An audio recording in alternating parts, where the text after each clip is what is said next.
petani yang berhasil menjadi anggota DPRD dari Partai Gerindra.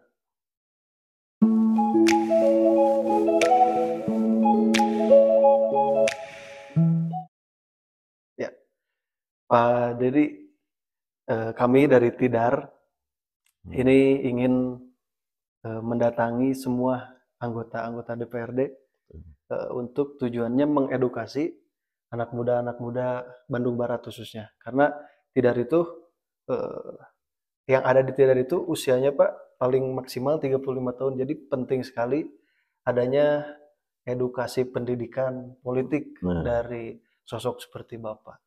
Nah, kami ingin tahu Pak, Bapak sebelum jauh menjadi hari ini Bapak seorang politisi, masa kecil Bapak itu Pak seperti apa Pak? Yang kami tahu kan Bapak ini betul-betul pure dari pertanian Pak, turun-temurun. Ya kalau misalnya masa kecil ya normalnya Ya. Seperti anak kecil yang lain. Sekolah.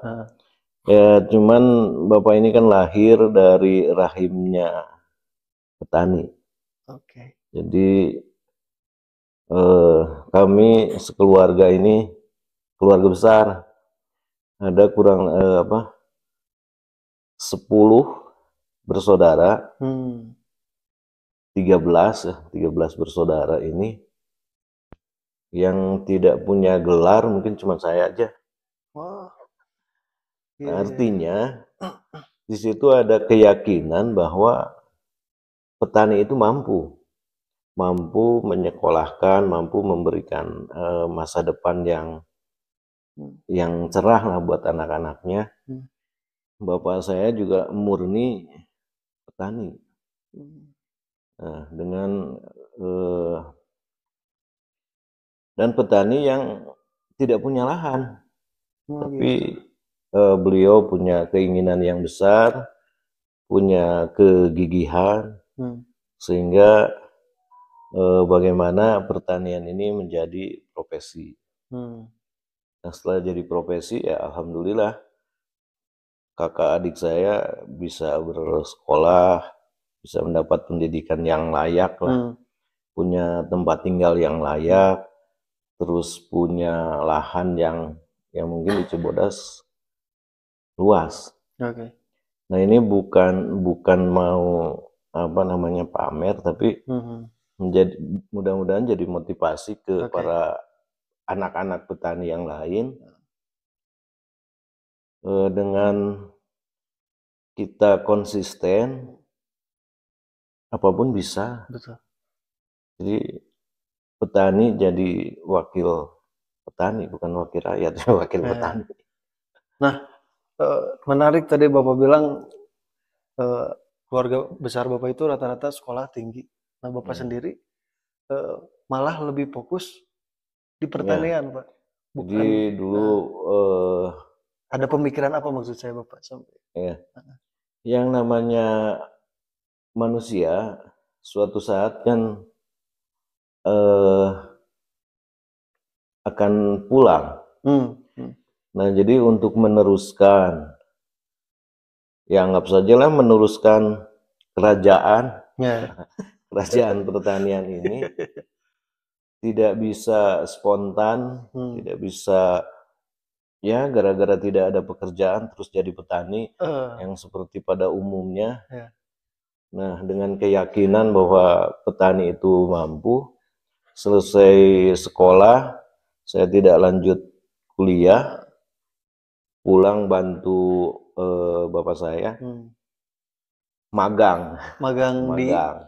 Jadi ya dengan harapan. Magang tuh maksudnya membantu orang tua. Membantu orang tua. Jadi supir kesana kesini, bantuin lah. Selain bantuin, banyak pelajaran-pelajaran yang memang tidak ada di sekolah. Betul Pak itu. Jadi pola pikirnya, kekuatan mentalnya, perhitungan-perhitungan pertaniannya yang ya mungkinlah susah untuk dijabarkan. Nah, dengan keyakinan-keyakinan itu kalau misalnya tidak satu pun anaknya yang jadi petani, mungkin lahan yang seluas ini sudah tidak ada. Jadi saya ajak adik saya, kakak saya, supaya bagaimana kita bisa meneruskan supaya lahan ini tidak hilang. Karena dengan kita mendapatkan keuntungan, dengan kita mendapatkan uang dari hasil pertanian, akan secara otomatis niat kita untuk menjual itu jadi nggak ada. Menjual lahan. Tapi kalau misalnya kita bekerja di kantor atau lahan ini kan menjadi tidak penting. Betul. Padahal ya tidak ada toko yang menyediakan lahan. Jadi kalau tidak dipertahankan, itu salah satu upaya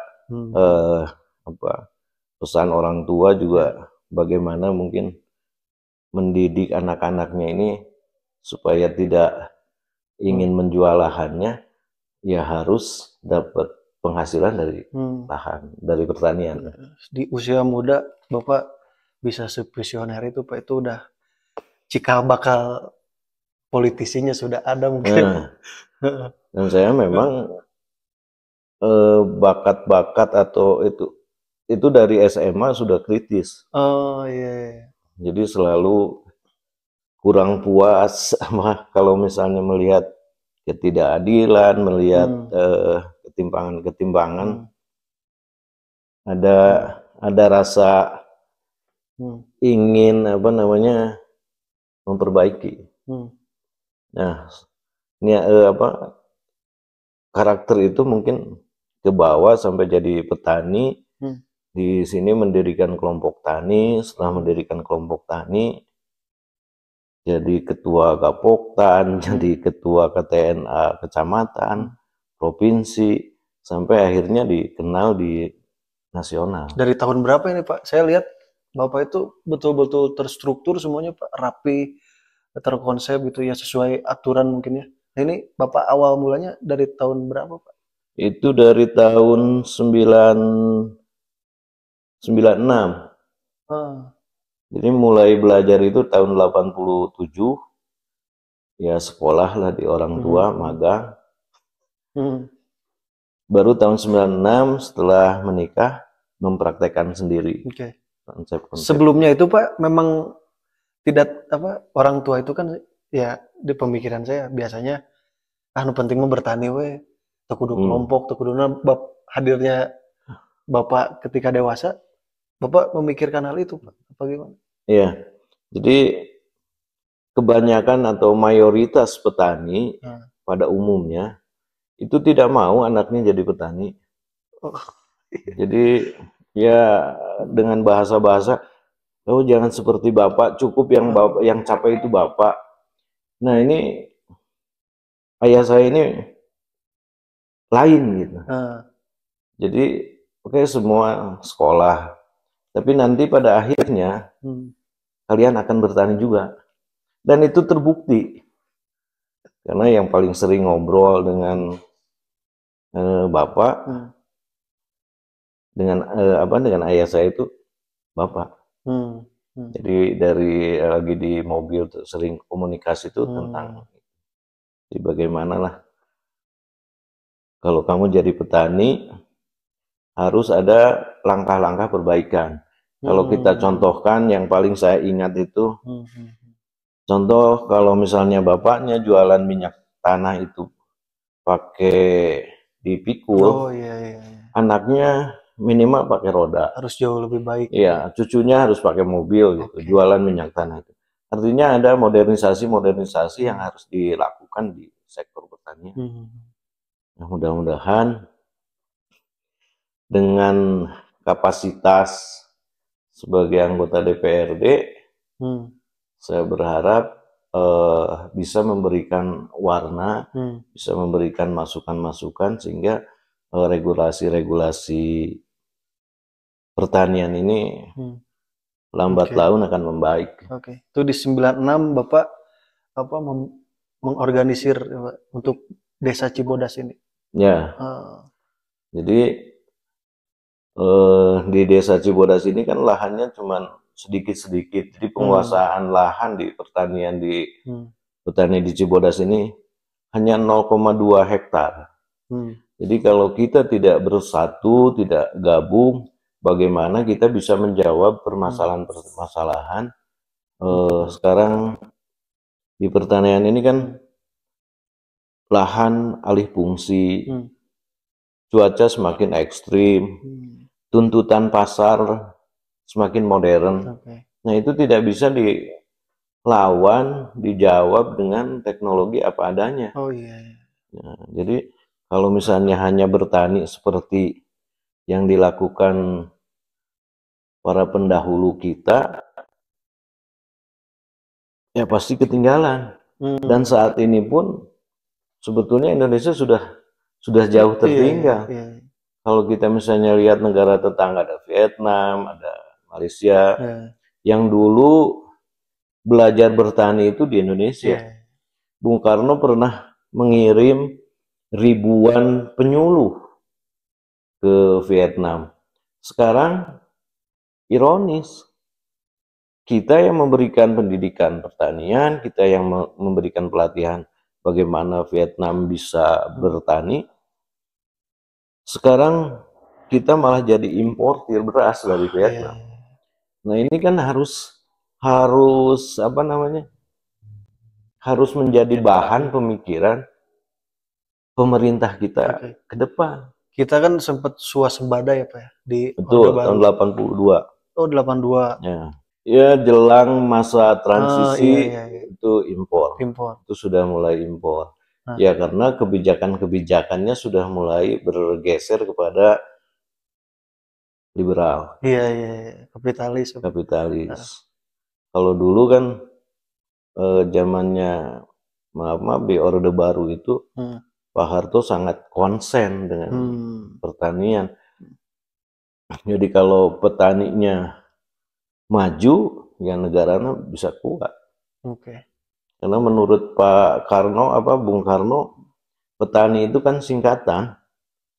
Jadi pejuang tatanan negara. Nah Bapak sendiri Pak di Lembang ini fokusnya bertani apa Pak? Ya sesuai dengan kondisi atau agroklimat yang ada di Lembang dengan ketinggian di atas 1000, dengan curah hujan yang bagus rata-ratanya, cocoknya hortikultura. Iya, sayuran. Dan itu ini Bapak berjalan sampai hari ini Pak. Ya. Kemudian ya tadi saya bilang kan Bapak sudah terlihat nih cikal bakal karena politisinya, karena visioner. Nah tadi ngobrol-ngobrol sempat di belakang, Bapak ini memang dari dulu dengan Partai Gerindra Pak. Dari perjalanan Partai Gerindra ini dimulai dipikirkan ini tahun 2004. Itu sebelum ada Partai Gerindra, karena Gerindra lahir itu tahun 2007 ya. Tepatnya tanggal 6 Februari. Jadi tahun 2007 ini memang ada beberapa tahun rintisan. Nah di perintisan ini kita para petani yang tergabung di KTNA atau di Kontak Tani Nelayan Indonesia ini, tahun 2004 kita merasakan perubahan regulasi dari Orde Baru ke masa reformasi ini. APBN-nya kalau tidak salah itu untuk pertanian hanya 0,9%, jadi tidak 1%. Nah ini kan sangat ironis. Sebelumnya seperti apa memang? Itu kalau sebelumnya ada Bimas, Inmas, karena anggarannya itu di atas 12%. Malah turunnya drastis. Ya ternyata kita sebagai petani ini menganalisa yang pembuat kebijakan ini. Ya, yang membuat kebijakan ini kan pemerintah yang disetujui oleh DPR. Nah, kita merasa bahwa di DPR ini tidak satupun petani. Jadi ya mungkin karena ketidakpahaman, karena ketidaktahuan para anggota DPR sehingga tidak berpikir bahwa negara kita ini negara agraris. Negara agraris yang harus misalnya mulai tidak jelas apa kita ini mau jadi negara industri, menjadi apa. Nah, identitasnya. Betul. Nah, kita para petani setiap penas kan kita selalu membahas tuh. Jadi para ketua KTNA ini para petani yang kritis, yang punya konsep, visioner. Nah, berkumpullah setiap ya KTNA itu kan dari tingkat kecamatan sampai tingkat pusat. Bapak itu ada di menjadi bagian, Pak? Iya, jadi kebetulan dari mulai ketua kelompok tani sampai jadi ketua Gapoktan di tingkat desa, jadi ketua KTNA di tingkat kecamatan, dan juga pengurus di kabupaten. Bukan hanya di kabupaten, karena mungkin di sini ada Pak Ishak, jadi di Gerindra. Salah satu tokoh juga. Ya, salah satu tokoh perubahan. Kalau saya bilang tokoh perubahan Pak Ishak itu. Jadi bagaimana membawa petani untuk sadar politik. Nah, jadi kalau misalnya kita tidak menjadi bagian dari perubahan, kalau kita tidak ada di dalamnya, kita teriak-teriak di kebun, teriak-teriak di sawah, itu tidak jadi apa-apa. Tapi kita harus ikut memberanikan diri, ikut kontestasi di pemilu, supaya kita bisa jadi bagian daripada pemegang kebijakan. Itu ketemunya gimana dengan Pak Prabowo, Pak? Dengan Pak Prabowo itu karena di tahun 2005 saya tidak lagi mengikuti perjalanan Partai Gerindra ini, yang pasti ada niat-niat yang memang sudah muncul di tahun 2004 ini, hasil keputusan rembug paripurna KTNA, bagaimana petani masuk di gedung DPR. Caranya itu kan suka tidak suka harus ikut kontestasi politik, yang namanya pemilu. Bangun partai. Ya, suka tidak suka untuk jadi kontestan di pemilu, terus punya partai politik. Nah, pertanyaannya, partai politiknya mau ikut ke yang sudah ada atau kita mau bikin sendiri? Nah, yang saya tahu sampai di situ. Nah, setelah itu perkembangannya terus mungkin dilakukan para senior ya, ada almarhum Pak Haji Oo, ada almarhum Pak Winarno Thohir, termasuk mungkin yang masih sekarang eksis Pak Ishak. Nah, Pak Haji Oo ini berhasil lah jadi jadi anggota DPR RI. Nah, di situ banyak sekali perubahan-perubahan terutama perubahan anggaran. Nah, jadi kalau ada wakil kita dari petani itu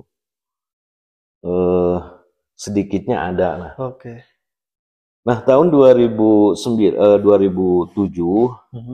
lahirlah jadi berita itu, Pak Deddy katanya apa yang kita cita-citakan itu ternyata sekarang sudah ada.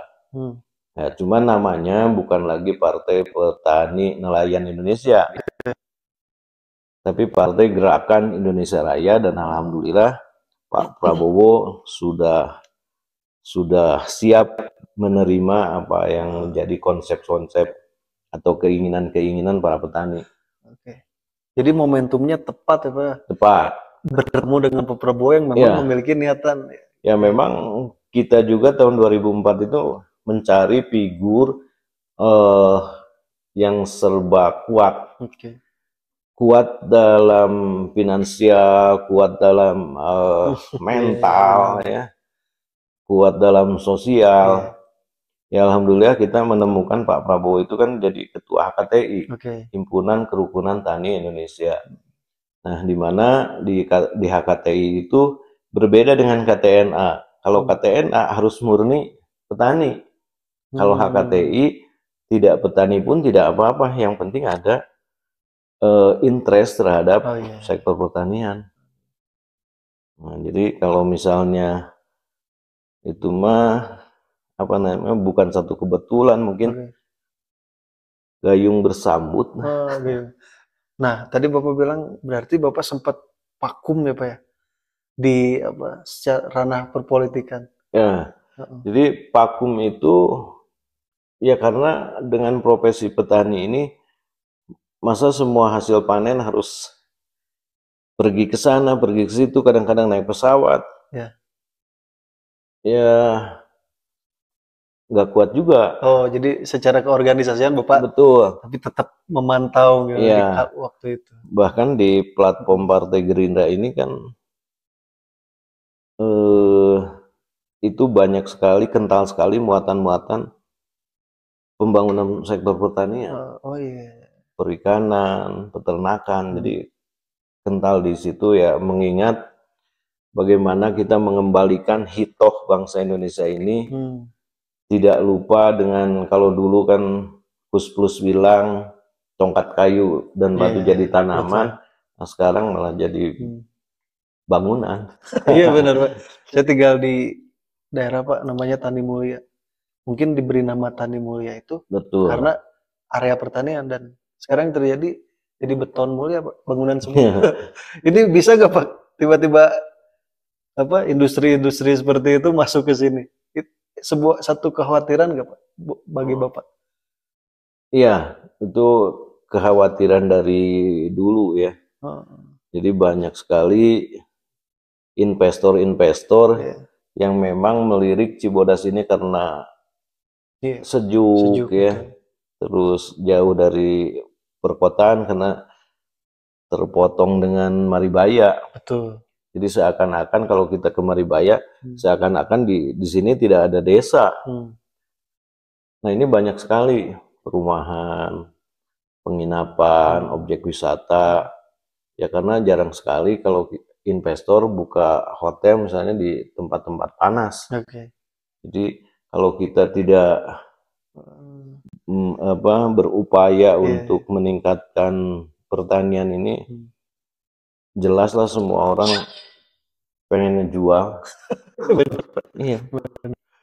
Keuntungannya instan gitu ya. Tapi dampaknya itu, Bapak mulai masuk ke politik praktis. Nah, tapi yang saya lihat Bapak konsisten ya Pak dari dulu, fokus di pertanian dan konsisten di satu partai, Partai Gerindra.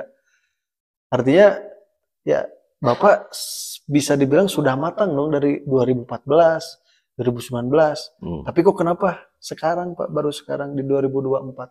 Nah, jadi dulu tahun awal Partai Gerindra ini launching itu tahun 2007, tahun 2009 ikut kontestasi yang pertama di pemilu. Nah ini kan menjadi dasar bagaimana petani ini punya wakil dari petani lagi. Nah 2009 saya mengajak Pak Haji Hanes untuk menjadi calon, walaupun beliau pada saat itu kalah di Pilkades. Setelah kalah di Pilkades, saya anjurkan untuk nyaleg. Kenapa nggak Bapak? Belum. Jadi belum ada peluang, belum ada izin orang tua. Itu kan harus punya modal nyaleg gitu. Nah modal di sini bukan artinya politik uang kan Pak? Betul. Jadi modal di sini kan untuk dapat mau jadi apapun kita harus punya modal 5. Satu modal sosial. Jadi modal sosial itu ya kita harus dikenal dulu. Betul. terus modal intelektual, pemahaman tentang maksud tujuan ikut bukan maksud tujuan, tugas fungsi DPRD ini apa, manfaat untuk yang mewakilinya ini apa. Nah itu kan kita harus tahu dulu. Jadi perlulah modal-modal intelektual. Selain sosial, intelektual, ada juga modal politik. Kalau ditanya kenapa Bapak konsisten di satu partai, nah, iya itu keren itu. Ya karena setiap partai itu punya yang namanya platform partai. Jadi platform Partai Gerindra punya cita-cita misalnya yang diwujudkan dalam program ekonomi kerakyatan. Nah maksud ekonomi kerakyatan ini apa? Ada 8 program aksi Partai Gerindra yang salah satunya yang tadi disampaikan bahwa kita ini harus mengembalikan. Kalau dulu kan ada yang namanya garis besar haluan negara. Iya, GBHN.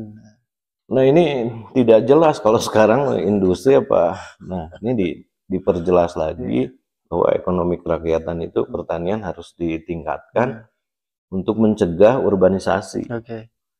Kalau di desa sudah makmur, orang tidak akan pernah terpikirkan untuk ke kota. Nah, jadi di desa ini ditingkatkan sumber daya manusianya melalui penguatan peran kelembagaan petani, kelompok tani, koperasi dan lain sebagainya. Jadi harus konsisten. Kalau misalnya kita hari ini kita daftar dari warna putih, besok dari warna merah, terus dari warna hijau, apa yang akan diperjuangkan? Jadi perjuangannya nggak jelas. Nah, selama misalnya sekarang Gerindra masih konsisten, saya pasti konsisten. Dan akan berupaya Gerindra ini tetap konsisten.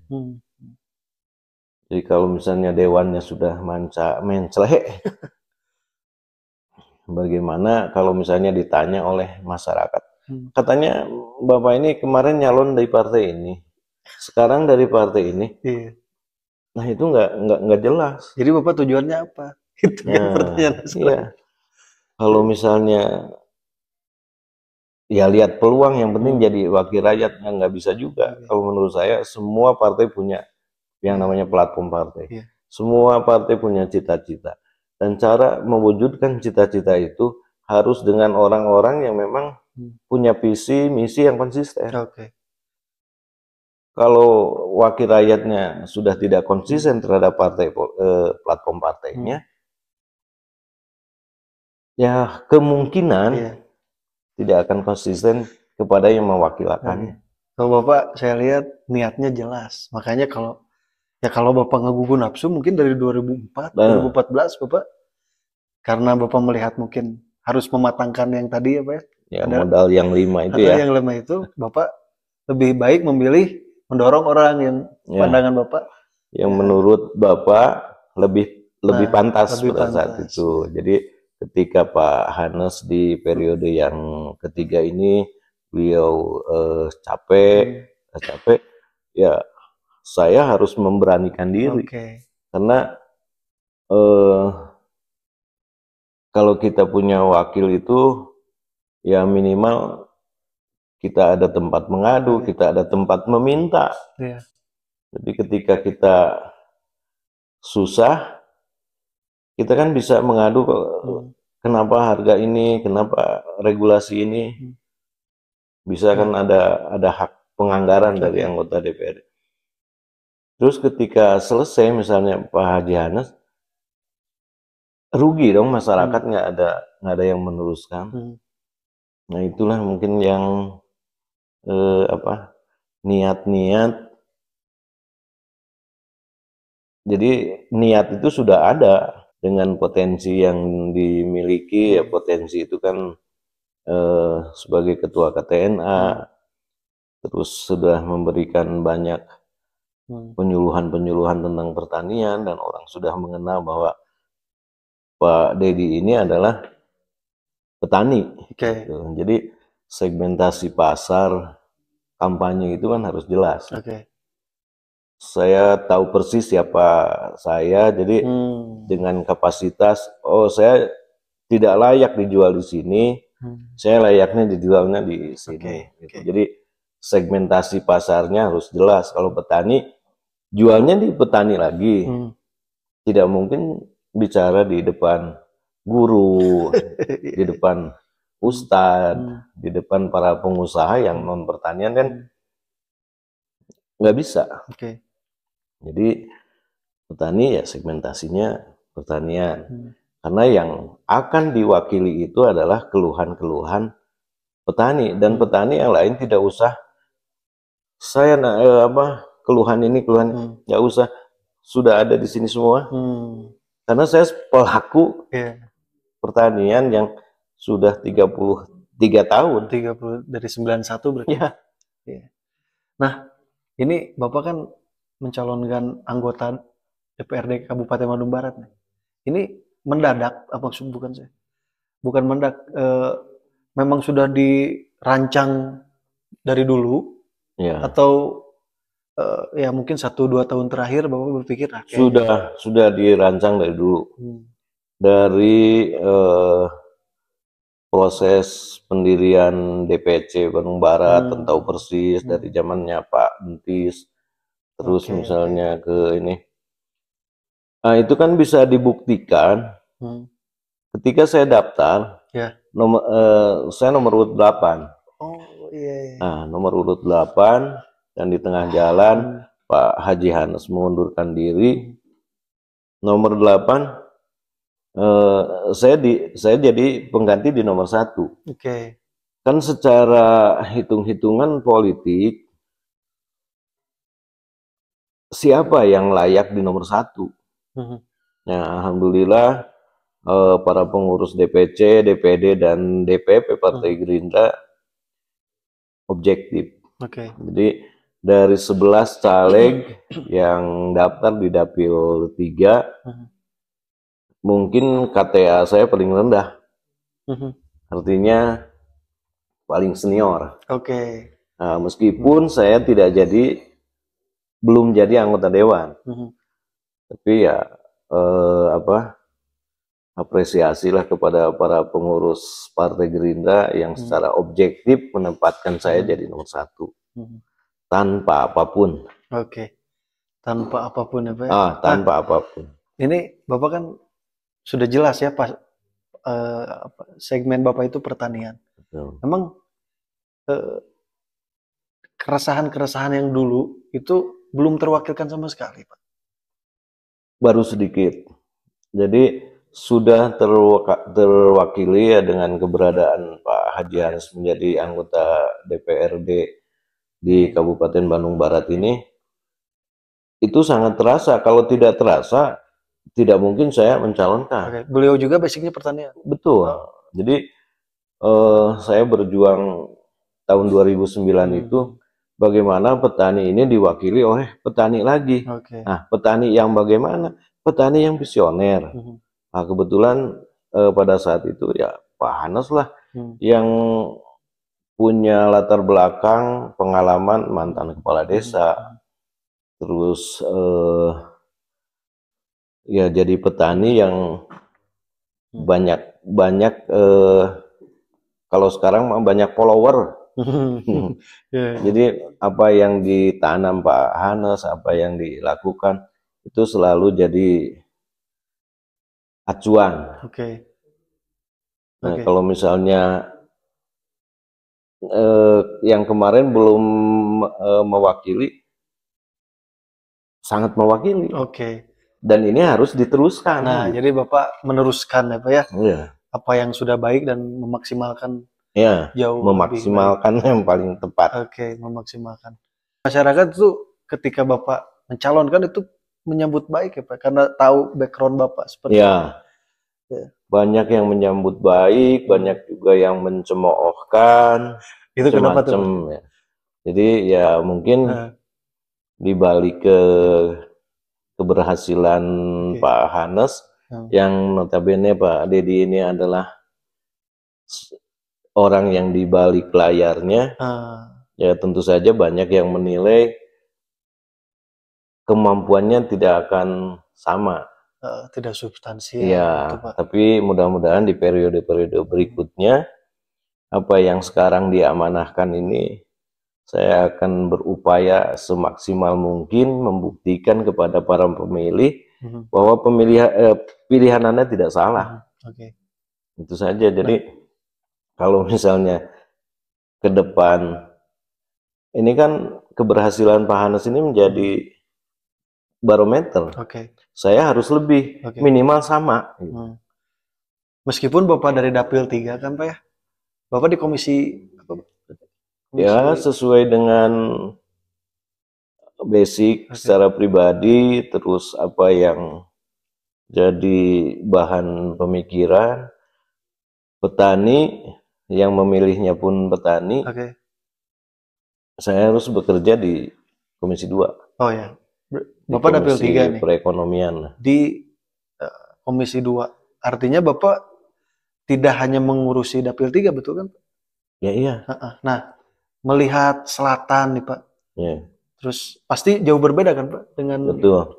Bagaimana Pak pertanian di sana akan seperti apa? Ada visi seperti apa dari Bapak sendiri? Ya, kalau pemikiran saya, walaupun saya berangkat dari Dapil 3 dengan dataran tingginya, tapi setelah jadi anggota DPRD, suka tidak suka bagaimana Bandung Barat ini menjadi satu pertanian yang bisa menjadi jaminan untuk warganya.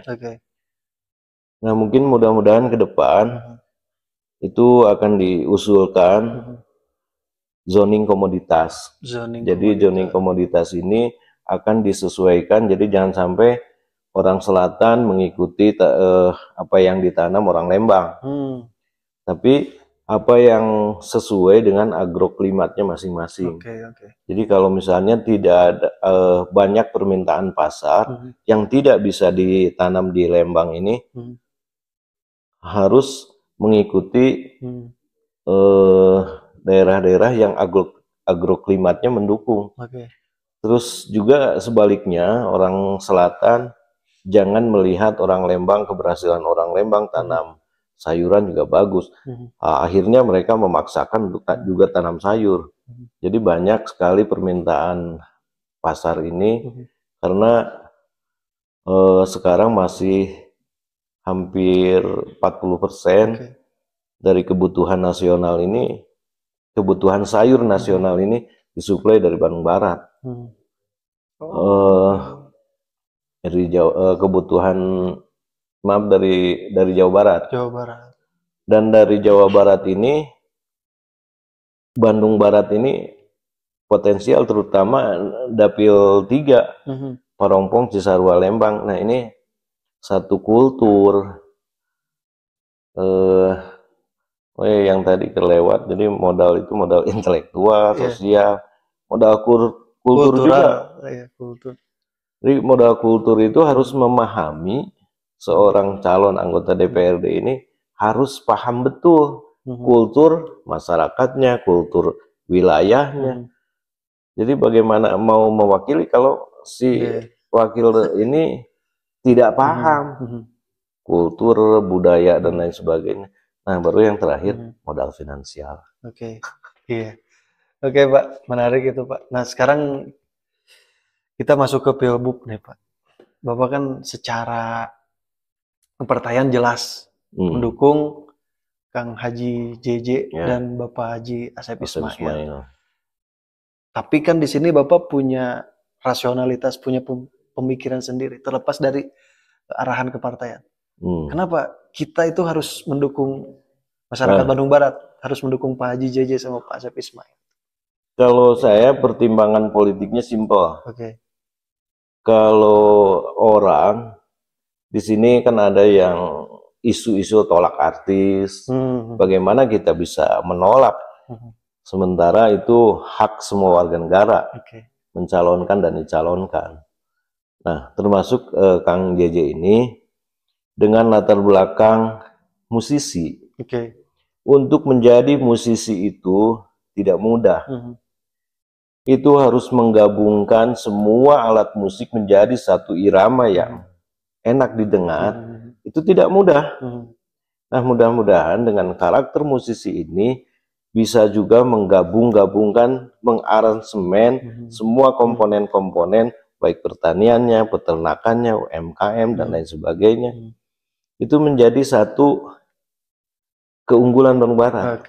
Dan diharapkan dengan bekal musisi ini itu bisa menggabungkan potensi-potensi yang ada di Bandung Barat, karena beliau ini akan mimpin. Tidak semuanya harus sendiri.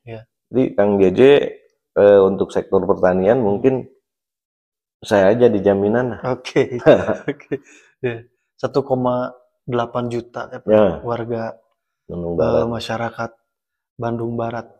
Nah, artinya perlu sekali ya kita ada kesinambungan antara daerah dan pusat. Apakah membawa pesan itu juga? Oh iya, adanya Pak JJ dan Pak Asep Ismail. Jadi satu memang alasan itu saya selaku kader Partai Gerindra yang punya ikrar, ya. Jadi tegak lurus siapapun yang diputuskan oleh Dewan Pembina, Ketua Umum, itulah yang harus diperjuangkan. Karena saya percaya betul, saya yakin betul apa yang menjadi keputusan Pak Prabowo yang sekarang jadi presiden terpilih itu dengan berbagai pertimbangan. Jadi saya memang pernah 1,5 tahun bersama beliau.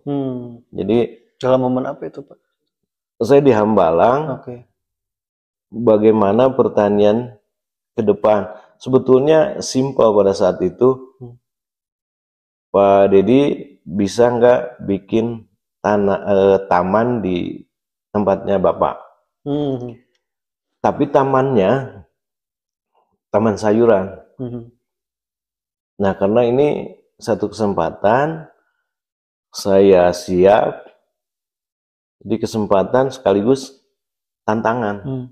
Jadi pada saat itu di sana bikin pertanian yang dari tradisional sampai semi modern sampai yang modern.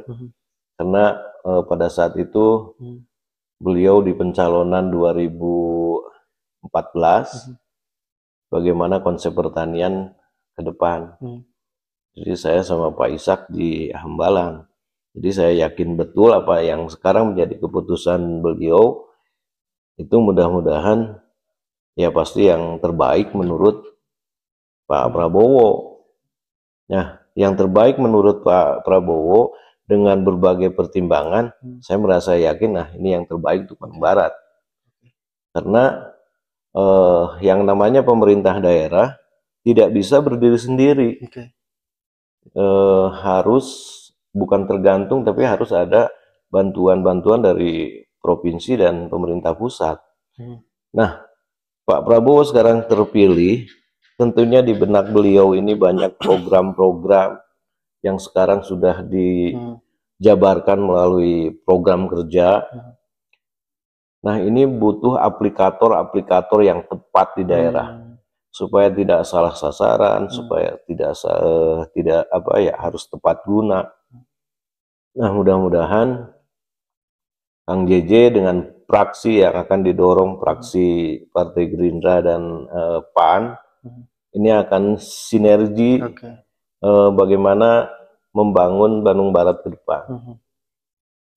Nah, sekarang kan petani kita ini sudah di atas rata-rata petani usianya sudah di atas 60. Di Tidar, kalau bisa nanti diadakan pelatihan-pelatihan juga tentang ekonomi kerakyatan. Dan salah satunya bagaimana Tidar bisa memfasilitasi generasi muda yang interest di bidang pertanian, ya bisa kita latih di sini, karena di sini kan ada P4S, Pusat Pelatihan Pertanian Swadaya. Dan untuk tidak usah memikirkan biaya dan lain sebagainya.